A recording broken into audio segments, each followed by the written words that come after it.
নমস্কার, কলিস কিচেনে সবাইকে স্বাগত জানাচ্ছি। আজ লোকাল মাগুর মাছ দিয়ে শিম আলু কালো জিরে দিয়ে একটা পাতলা ঝোল বানাচ্ছি। এর জন্য মাগুর মাছগুলো কেটে ধুয়ে পরিষ্কার করে লবণ আর হলুদ দিয়ে খুব ভালো করে মেখে নিলাম। গ্যাস জ্বালিয়ে একটা কড়াই বসিয়ে দিয়েছি, এর মধ্যে দিয়ে দিয়েছিলাম সরষের তেল। আর মাগুর মাছগুলো ছিটকবে, তাই প্রথমে 2 থেকে 3 পিস তেলে দিয়ে দিয়েছি। আঁশযুক্ত মাছ হলে ছিটকয় না। মাগুর মাছ, চিংড়ি মাছ, বোয়াল মাছ এগুলা আঁশ নেই। আঁশ ছাড়া মাছগুলো খুব ছিটকয়। সবগুলা মাছ এইভাবে ভেজে নিয়েছি, একটু কড়া করে ভেজেছি মাগুর মাছ। আর শিম আর আলু কেটে ধুয়ে পরিষ্কার করে নিচ্ছি।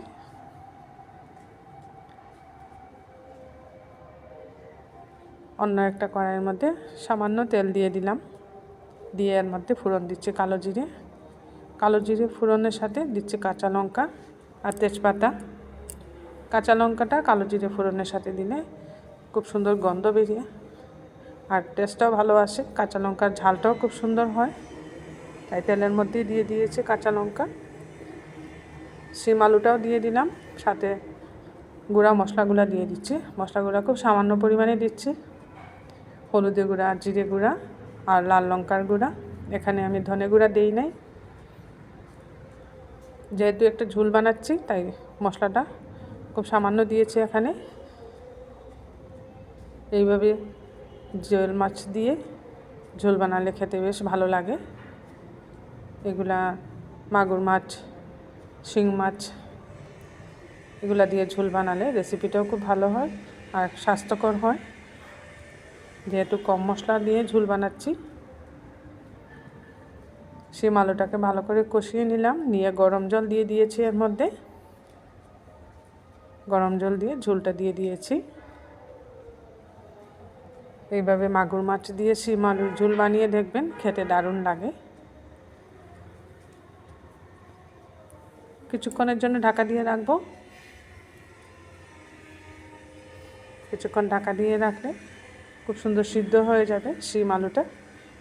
এবার ঢাকাটা উঠিয়ে শিম আলু সিদ্ধ হয়ে গেছে, মাছ দিয়ে দিয়েছি এর মধ্যে। এইরকম পাতলা ঝোলটা রাখবো আমি, এর থেকে গাঢ় করবো না ঝোলটা। মাছটা দিয়ে একটু সময় ফুটিয়ে নিচ্ছি, এতে করে মাছের মধ্যে মশলাটা যাবে খুব সুন্দর। তৈরি হয়ে গেল কালো জিরে ফোড়ন দিয়ে শিম আলু দিয়ে মাগুর মাছের পাতলা ঝোল। এইভাবে একটা দুপুরের মেনু হলে বেশ ভালো হয় খাওয়াটা। গরম ভাতের সাথে গরম গরম মাগুর মাছের পাতলা ঝোল দারুণ টেস্টি হয় রেসিপিটা।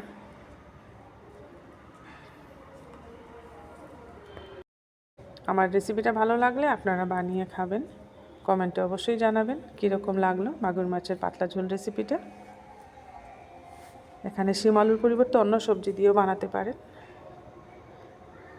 আর প্রচণ্ড ঠান্ডা পড়েছে, তাই বিকেলবেলা পকোড়া খেতে ইচ্ছে করছে।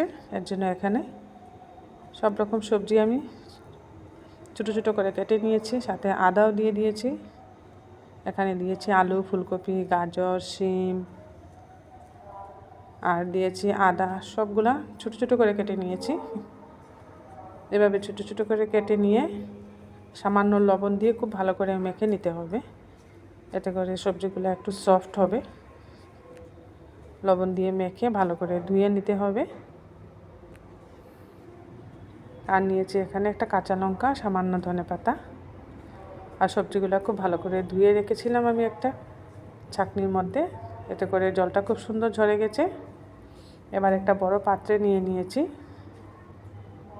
এর মধ্যে দিয়ে দিচ্ছি একটু বেসন। এখানে বড় চামচের 2 চামচ বেসন দিয়েছি। আর দিচ্ছি হলুদের গুঁড়া, আর দিচ্ছি সামান্য জিরে গুঁড়া, আর ঝালের জন্য সামান্য লাল লঙ্কার গুঁড়া দিয়েছি।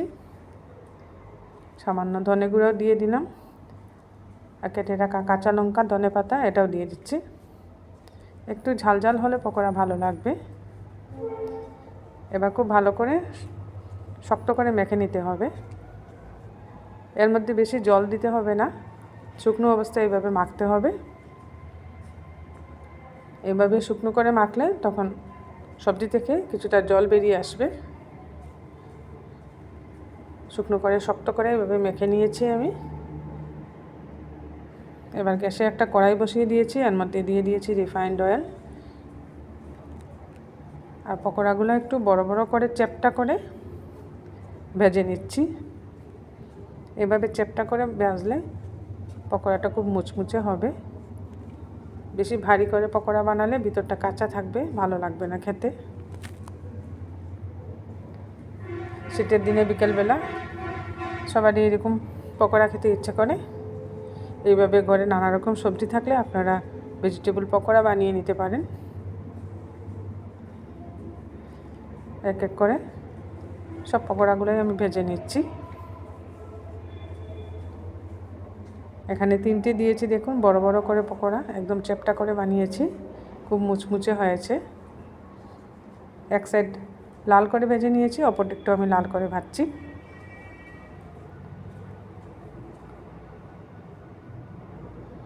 চালের গুঁড়া থাকলে একটু চালের গুঁড়া এই মাখার মধ্যে দিলে পকোড়াগুলো আরও মুচমুচে হয়।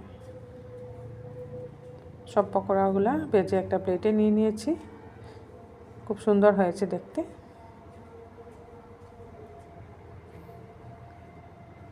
প্রচণ্ড ঠান্ডা, তাই একটু আগুন জ্বালিয়ে নিয়েছি ঘরের পাশে।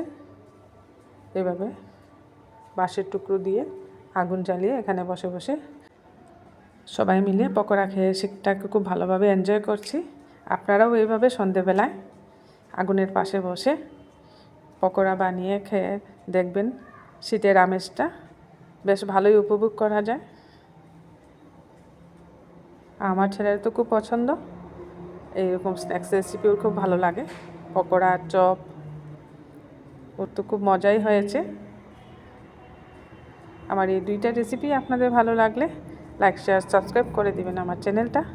আর পাশে থাকা বেল আইকনটা প্রেস করবেন, এতে করে যখন এরকম নতুন নতুন রেসিপি আপলোড করি সাথে সাথে নোটিফিকেশনটা পেয়ে যাবেন।